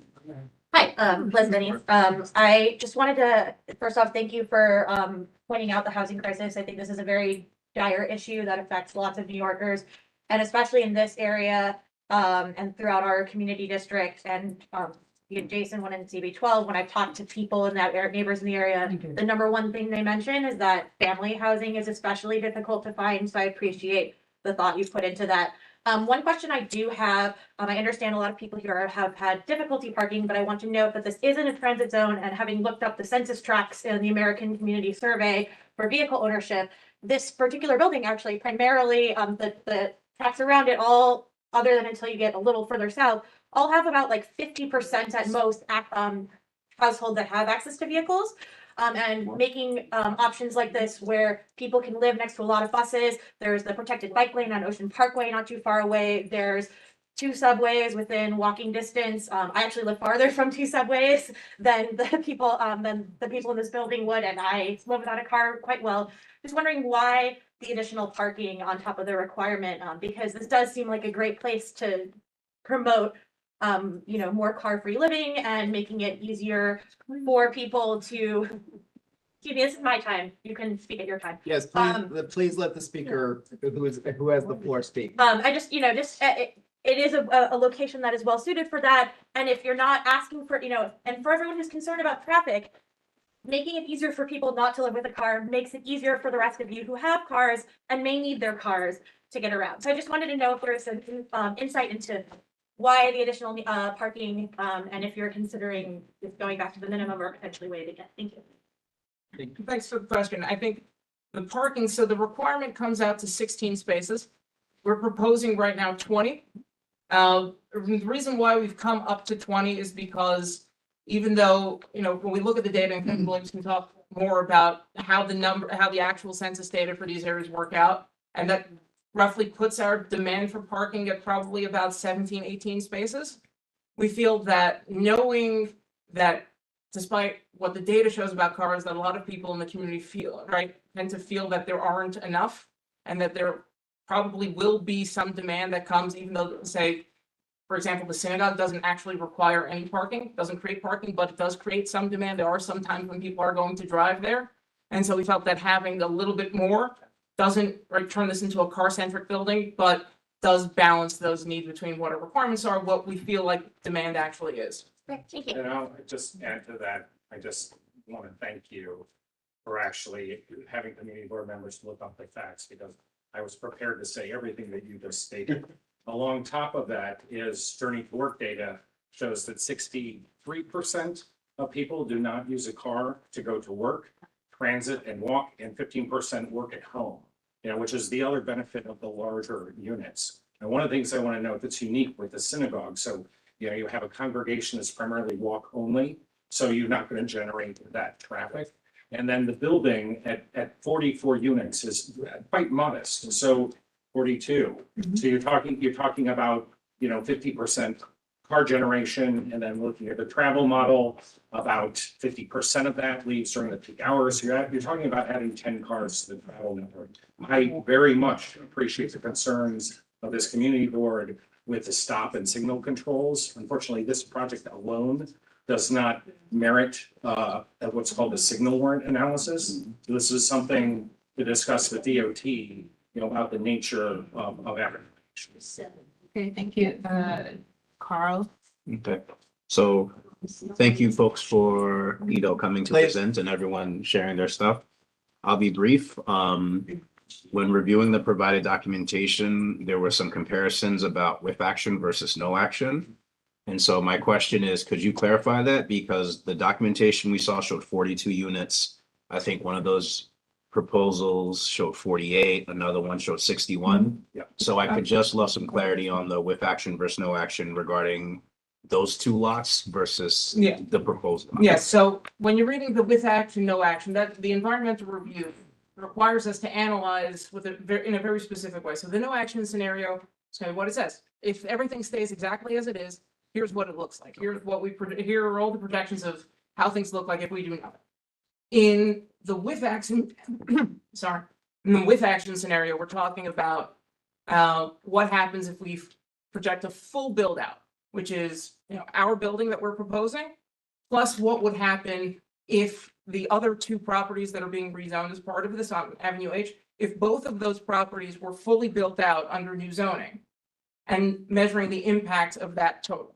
So we're not just talking about the impacts from our building, we're talking about the impacts of these other two. And that's why you're going to see in our application materials, we talk about 42 units because that's the 42 units that we talk about.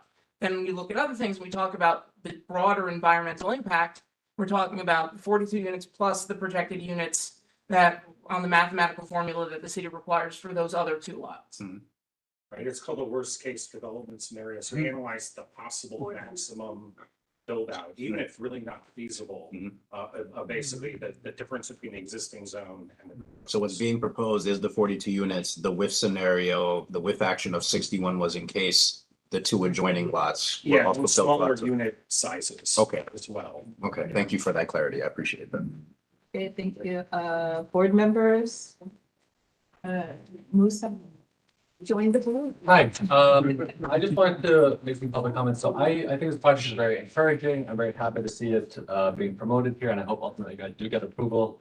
I'm encouraged both by the nature of the organization taking on this project, better than a different organization, that I think positions you guys really well to work with the community and make sure that the community centers and community spaces get used in a way that's meaningful for everyone.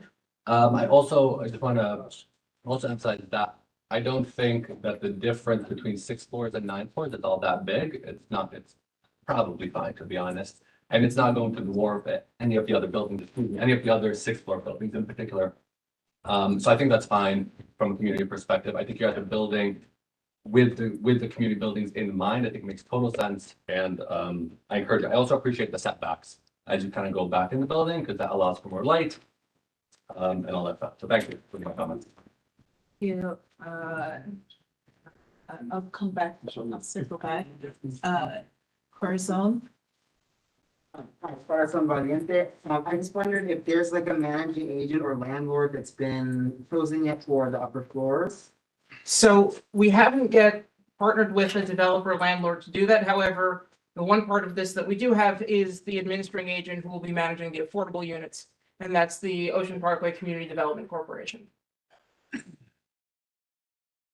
Okay, board members?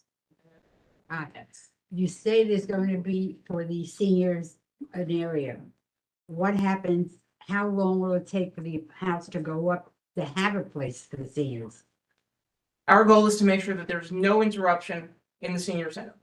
So that means that before the senior center has to leave the existing facility to allow for demolition, there will be another facility ready to go. And that facility will be there until the senior center can move back in. And within walking distance, because not all the seniors are able to drive. A lot of them walk. Yeah, and we're They're good, working with the senior center management, which is, an affiliate of the applicant, to make sure that we know who our audience is, who our people is, and make sure we meet those needs. And those are going to be the requirements for when this actually gets done. Okay, Ed. To my fellow board member who was, I don't believe her question was fully answered. Is there a tentative project completion date barring any hindrance? 2020. And 2028. Yeah, 2028 is probably the likely construction thing. There, a number of variables, particularly state action on 421A tax credit, which complicates a lot of not just this rezoning, but a lot of the rezonings that the city's adopted recently. But once the rezoning is finished, we plan on, really starting to nail down the final details with the synagogue and the senior center about what those needs are, and then we can start taking that to developers and seeing what that looks like.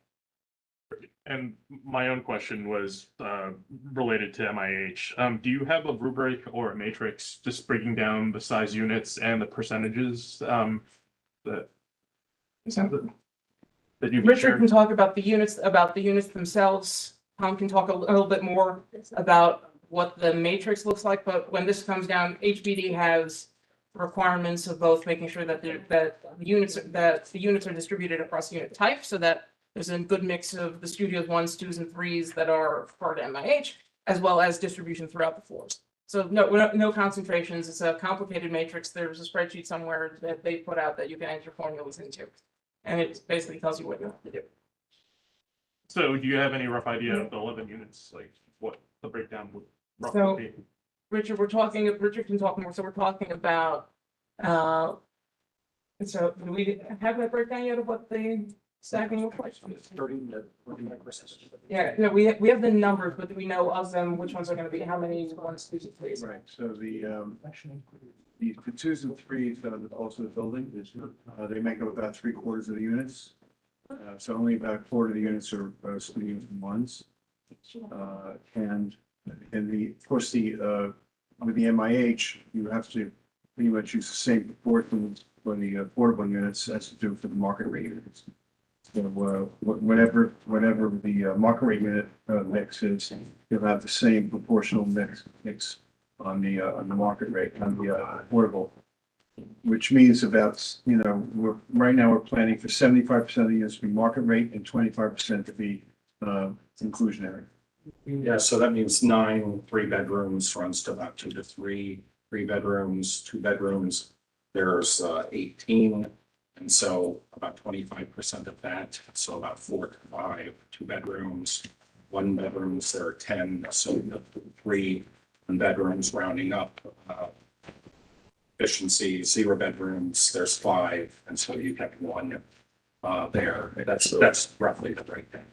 Thank you. Okay, 2 more over here, and then we'll go to you, Barden. Stephen. Hi, Steve Cohen, Ed asked one of my questions, so thank you, Ed. In terms of the parking, the 20 spots, I just wanted to clarify, is that all for residents, or is any being set aside for employees of the synagogue or the senior center, or for visitors? Thank you. So 16 of those spaces are required accessory parking for the residents. So it requires that they be, I think the language is primarily for the use of the cars for the people who live, the occupants of the building. The other 4 are going to be, available as needed depending on demand. Because one of the things about having a building with these kinds of mixed uses, residents need their spots at a different time than the senior center staff needs spots. That is a different time that the synagogue needs it. And so right now, the plan is to keep that dynamic a bit fluid so that the parking is there as needed. But the bottom line is that minimum of 16 of them have to be available to the residents at all times. Yes, I'm wondering why it is that you're rezoning an area larger than the area you need for this building. Why not just rezone an area just for this building? So under existing law for this, we have to propose what are called rational zoning law boundaries. The city can't, we don't just pick, spot zonings get tossed around. It's not quite a spot zoning, but the idea is that it would be generally inappropriate for the city to target one piece of property and say, you get this zoning, you get that zoning. And so we try to keep them, larger areas where the rationale continues. And so it'd be hard to explain why we wanted R7A on this corner, but then the other 2 houses next to it get cut out of it. That's not to say it doesn't ever happen. Sometimes the city does it, sometimes it gets cut down, but it's not something that we're proposing because this is something that has to make sense from a land use rationale. Thank you. Barden. You had sort of glossed over what the legal restrictions are on maintaining the community facility and specifically maintaining it as a religious institution and senior center. So for as long as the building stands, must they be, okay, go ahead. Yeah, so it's the religious corporations law that gets into this, and because this it's in the organizational documents in the charter. For those who want legal reading, if you Google Agudas Council of Greater New York, you'll find this case citation pretty quickly. I don't remember it off the top of my head, but that for any nonprofit and especially a religious corporation to be able to dispose of a substantial asset or all of its assets or substantially all of its assets, and this is particularly true in the real estate context, the terms of those sales need to be reviewed by the Attorney General and then by a court for approval to make sure that the mission of the organization that being carried out. Pertaining to a good. Yeah, so in this case, it's that, and look, they've gotten tripped up on this 30 some odd years ago, that part of the mission here is to provide senior services in the community, and because the terms of that sale did not provide for the continued provision of senior services in the community, the courts blocked the sale. And so here is both the religious corporation, the founding documents haven't changed. The law, as I recall, is not really my area of expertise, but it hasn't changed so dramatically that would undermine that. Pertains to the current situation, but may not necessarily pertain to the future situation. Say is that, you know, The developer, I mean, did I hear you say something about that it might be leased back as, or sold back to the religious organization as a condo or something? yeah, so since the 1980s or so, as condos have become more common around the city, the last, I'd say, 10 years, you've seen more of this system where you create, there's a ground lease and a condominium structure where the developer is able to get financing, but where the house of worship never actually loses ownership over the property. So there's no foreclosure that can happen on the developer and all of a sudden, hey, look, the bank's got the property. And there are protections in there to do it. When I hedge to say about what a court's going to do in a future scenario, it's because the standard of review for these things are the facts and circumstances of the terms of the deal. And so without actually knowing what terms of a deal is with a developer about building this out, I can't say what a court's going to do about it. So it could be fluid. There's no guarantee that in 20 years, there will still be senior center and a religious institution on that site. No, I can't give that guarantee. Thank you. Okay, we'll accept 2 more comments from members of the community, and then anybody else who has a comment, we invite you to email the community board info@cb14brooklyn.com with any other comments that you have. So I think it's these 2 very super patient gentlemen, this man and this man. Okay. Okay, so you go, Matt. I'm a homeowner in the neighborhood, and I've lived here for about 22 years. And it's a very serious situation in the neighborhood. First, it's going to congestion. That's number 1. And number 2, we have a serious problem with parking as it is. So people park in people's driveways overnight. Then you come out in the morning, you got to go to work. You got a car in your driveway. You can't get out. You got to call the police. Until the police come, then you got to call a tow truck. And what it's going to do is going to add even more difficulties for private homeowners. Then again, the congestion problem. And then again, there's no speed bump. There's an Ave H is like Indianapolis Raceway. You know, people just come at high speeds and they don't care. And then again, there's a senior citizen center. There's a synagogue. And like people said before, once this project goes up, the synagogue will be out of business, and so will the citizens center. Those people from the community use it. And I think that it's a nice project, but I think it doesn't fit our neighborhood. It takes away the beauty of the neighborhood. This is a residential neighborhood, not a like West End Avenue or East End Avenue, Manhattan. It's fine. Okay. I'm concerned about the laundromat that's there. It's served the community for over 30 years now. I'm sorry, could you just state your name for the record It's Isis Phillips, just for the record, I'm part of the community. Thank you. I've been in the neighborhood all my life. I grew up here. And so it is very, very important to realize that this little laundromat has served the whole community around that area. Seniors that don't have a way to get in there.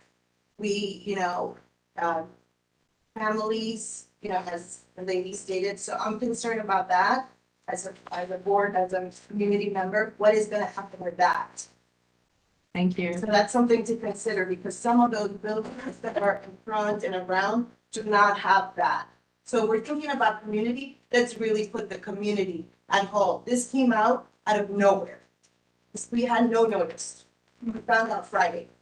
And that's unacceptable for the community, period. Thank you. Yes, I live at 930 East 7th Street, the dead end block. Can you state your name? Peter Stein. And the new building went up around the corner, 2 of them. Now, one of them has not even opened yet. It has about 40 apartments at least and 10 parking spaces. I think we need to assess the effect of that on the neighborhood as to whether or not there is going to be significant, we do not know how much traffic is going to be generated. Additional need for parking when people move into it. I mean, there's just so few spaces in there, we do not know. I think that needs to be taken into account before anything further is with this new building as planned. That alone is going to, what is already a difficult scenario with, as others folks have said, I don't need to add to their comments, limited parking, by parking people's driveways, parking by hydrants, and it's going to double parking, yes. That needs to be taken into account too, for the effects of that new building once it opens. Otherwise, what it's going to be totally absurdly impossible. I'll use that word. I can't think of another word to use when this building comes up to it. Just 20 spaces, 42 apart. Thank you. I just want to state again that if anybody has any further comments, including people on YouTube, please email CB14 info@cb14brooklyn.com, and you can email the office here all of your comments and any extra thoughts that you have. On that note, is there a motion? No, I have a board member want to speak. Oh, sorry. Is there a commitment for those seniors who are going to be displaced during the period of time of construction that vehicles, senior citizen vehicles, would take them to their places wherever you're setting up as a temporary place? So I'm gonna hesitate just because I haven't spoken with the applicant and the senior center administration about that, so, but I will and get back and reply back to the board with that information, but I believe that transportation infrastructure already exists.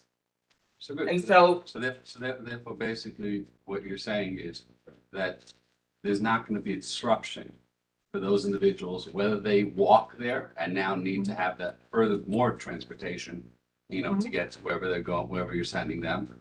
And therefore, the ability to have those seniors being active will still exist during that period of time. yes, and that's the primary goal, is to make sure that this goes without disruption. Good. So that's one question. Question number two is, well, this I don't know if you can answer. I have to, Sean may have to. The as of right law for religious properties, does that apply to this property as well? Ralupa? Is that what we're talking about? In other words, we have to prove that it's so detrimental, or is it something that we? It is an available avenue for the applicant if they wanted to assert that, but I don't know if we've heard that necessarily from the applicant. No, this, so, right, our LUPA specifically, would probably be more applicable in, say, if we were here asking for a variance, where there's a specific land use decision being made about the religious use. Here, we're talking about zoning. Our LUPA says that you can't create zoning that treats a house of worship worse than another similar non-religious use. Okay. Here, we're talking about general zoning. And so I don't think that our LUPA would be triggered any way or the other. At least, not that I can think of. Well, the question is, does it bind us as the community board members to take a particular avenue because of the situation that you created? My alarm got quiet, but that is time, Steve. I'm sorry? The alarm got quiet, but that was time. Oh, well, I don't get 3 minutes, remember? No. I'd only say that Board members don't get it, just the public does. it only says that I don't speak for the board and how the board makes its decisions. I understand. But my own impression is that I do not think that our LUPA legally binds this board to go one way or the other. But for those who want to think about the underlying principles of it, then that's up to them. Right, I think our charge is similar to any other project in that regard, in terms of whether or not we think it's appropriate for the neighborhood and all of those things that factor into the recommendation. It shouldn't necessarily impact, what we're doing here today. Okay, one last follow-up on what you said. You have up there 9 floors, correct? Yes. is there any consideration for the neighborhood that if there was some reduction and still be viable to what you want to do?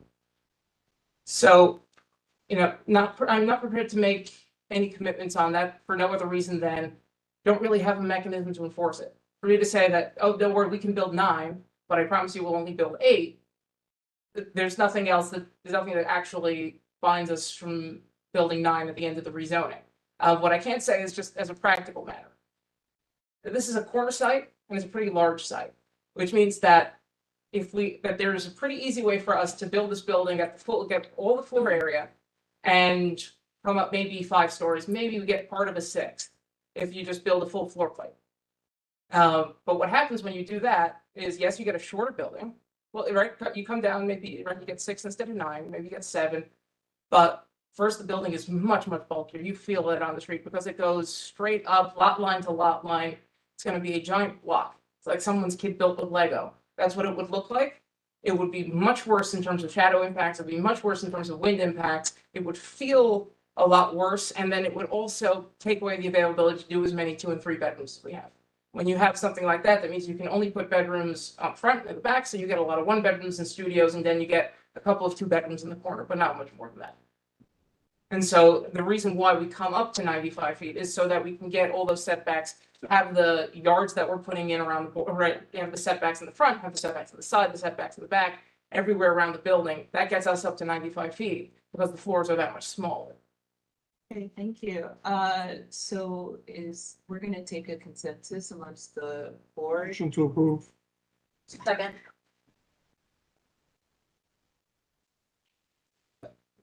Discussion. Somebody second, I think I. Someone Have can a second. second. Discussion if there's discussion before we vote.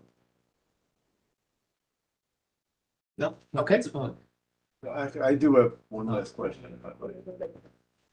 Since the community seems to be concerned about the laundry, looking at your first floor plan, is that a possibility of taking a space of making laundry for the community? Yes, absolutely. I mean, so I'll be honest with myself personally, it's not to speak for the applicant, this is to speak for me, is that, I didn't, right, I had a list of things that I was expecting people to raise today when they came here. Laundromat wasn't on there. That's my fault, my mistake personally.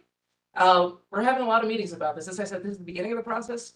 There's getting through the rezoning, and then there's talking about what this looks like. And yeah, the laundromat's gonna have to be a part of this. There's no other way to do it.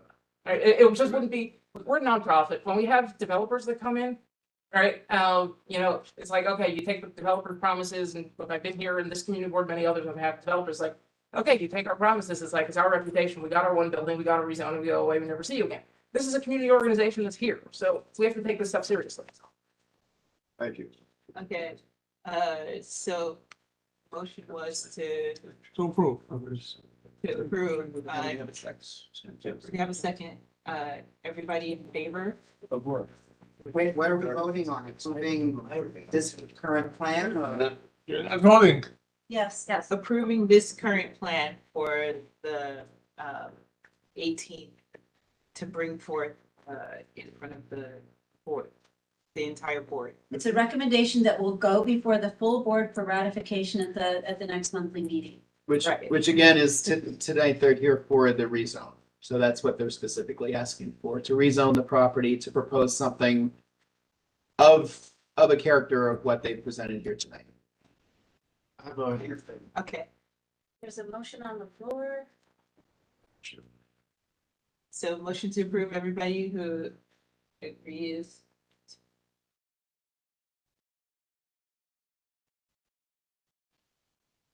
I count 8, right? It might be 9 if Steve's hand is up. Oh, I count 9. okay. 9. Yeah. Okay, anybody against? Raise your hand.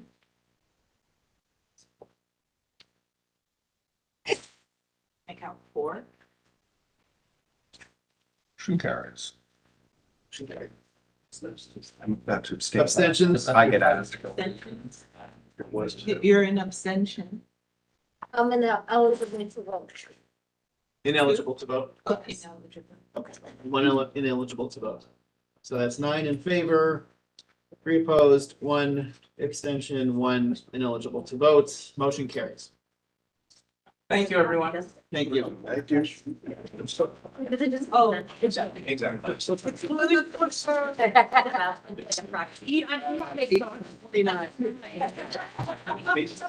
Okay.